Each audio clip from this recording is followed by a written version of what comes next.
28-fevral 2026-yil Sarhaus kompaniyasini kottejlarini fundamentini quryapmiz. Ikkita blok tugatdik.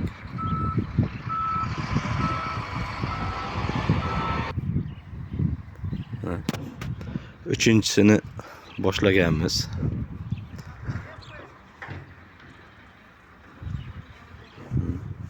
Podushkasi